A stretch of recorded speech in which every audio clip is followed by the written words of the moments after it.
Трапеция және оның түрлері, трапецияның ауданы. Трапеция дегеніміз не? Ол қарама-қарсы екі қабырғасы параллель болатын және басқа қабырғалары параллель емес төрт бұрышты трапеция деп атаймыз. Міне, екі қабырғасы параллель болады. Бұл параллель қабырғаларын біз табандары дейміз, ал параллель емес тұрған екі қабырғасын олар бүйір қабырғалары деп атаймыз. Трапецияның бізде мынандай түрлері болады. Осындай үш түрлі. Қазір жеке-жеке тоқталамыз. Біріншісі бізде тең бүйірлі трапеция, яғни бүйір қабырғалары тең. Мысалы, мысалға қарайтын болсақ, екі қабырғасы да тең, бүйірлері тең. Келесі тік бұрышты трапеция, яғни 90 градус болып, табандарына 90 градус түсетін болса, бұны тік бұрышты трапеция деп атаймыз. Екі табанына да 90 градуспен түсіп тұр. Және трапецияның бүйір қабырғалары әртүрлі болатын нелер бар. Біреуі ұзын көріп тұрғандай, біреуі қысқа. Және де бізде трапецияның биіктігін анықтаймыз. Биіктігі табанына тік түсетін кесіндіні биіктігі деп атаймыз. Немесе осындай биіктік жаңа байқағандай тік бұрышты трапецияда бар, бұл да биіктік болып саналады. Енді бізде трапецияның орта сызығы деген бар. Яғни екі табанын қосып, екіге бөлсек, ортасындағы орта сызығын анықтай аламыз. Және трапецияның бүйір қабырғаларының екі бұрыштарын қосатын болсақ, 180 градусқа тең болу керек. Ол міндетті. Және трапецияның диагональдары бар, мына екі диагоналы.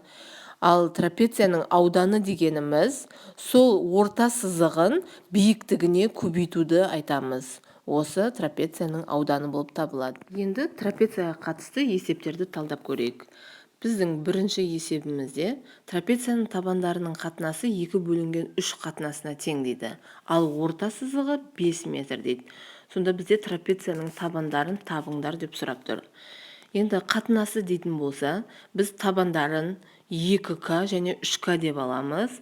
Ал орта сызығы бізде 5 метр деп берілген, орта сызығына 5-ті қоямыз.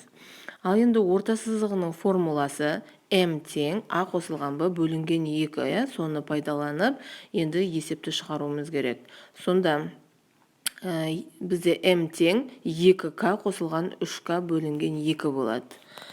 Біздің енді мұның орнына 5-ті қоямыз, сонда 5К бөлінген 2, одан 10 шығады, К тең бізде 2-ге тең болды. Енді К-лардың әрқайсының орнына қойып шығайық, 2-ге 2-ні көбейтеміз 4, 3-ге 2-ні көбейтеміз 6. Сонда біздің табандарымыз 4 пен 6 болып шықты. Трапецияның орта сызығы 10 см. Диагональдарының бірі, оны айырмасы 2 см болатын 2 кесіндіге бөледі. Сонда трапецияның табандарын табыңдар дейді бізге. Енді біздің мынандай трапециямыз бар. Орта сызығы оның 10 см-ге тең дейді. Енді ЕФ сонда 10 см. Диагональ бізді 4 және 6-ға бөлген. Айырмасы 2 болып тұр ғой сонда, осылай кесінділерге бөлген, 4 пен 6 қылып. Енді бізге табандарын анықтау үшін үш бұрыштың орта сызығының ережесі бойынша 6-ны орта сызығын 2 еселік, оның табаны шығады. Сонда 2-ні 6 көтсек 12. Ал 4-ті 2 еселесек, сонда Б-сы табаны шығады. Сонда ол 4-ті 2-ге көбейткенде 8 болады. Сонда біздің трапецияның табандары 8 бен 12 болды. Біздің келесі есебіміз трапецияның параллель қабырғалары 60 см және 20 см дейді. Яғни табандары 60 пен 20. Және бүйір қабырғалары 13 пен 37 см. Бізге трапецияның ауданын табыңдар деді. Сонда біздің трапециямыз 20 мен 60 табандары, бүйір қабырғалары 13 пен 37 болады. Бізге нені анықтау керек? Ауданын анықтау керек. Ауданын анықтау үшін ең бірінші біз орта сызығын және биіктігін табуымыз керек. Ал орта сызығын қалай табамыз? Табандарын қосып 2-ге бөлеміз. Сонда табандары 20 қосылған 60 бөлінген 2. Біздің орта сызығымыз сонда 40-қа тең болады. Енді бізде трапецияның биіктігін анықтайық. Биіктігі H Тағы да осындай жанынан тағы да осындай биіктік түсіруге болады. Осы жерде осы трапецияға назар аударайық. Ортасындағы осы төрт бұрышты алып тастап, біз жан-жағындағы үш бұрыштерді қосамыз. Сонда 60-тан 20-ны азайтсақ, бізде табаны 40 болып қалады. Бізде енді мынандай үш бұрыш шықты. Енді бұл үш бұрыштың ауданын анықтау арқылы біз ашты биіктігін табамыз. Бұл жерде Герон формуласын арқылы қолданамыз. Мысалы, S ауданын табу үшін жарты периметр керек бізге. Ол дегеніміз барлық қабырғаларын қосып 2-ге бөлу. Сонда біздің барлық периметріміз 13 қосылған 37 қосылған 40 бөлу 2, сонда жарты периметр бізде 45-ке тең болды. Енді ауданның формуласына салайық. S тең 45 көбейту 5 қайдан шықты? 45-тен 40-ты азайттық 5, 45-тен 37-ні азайтсақ 8, 45-тен 13-ті азайтсақ 32.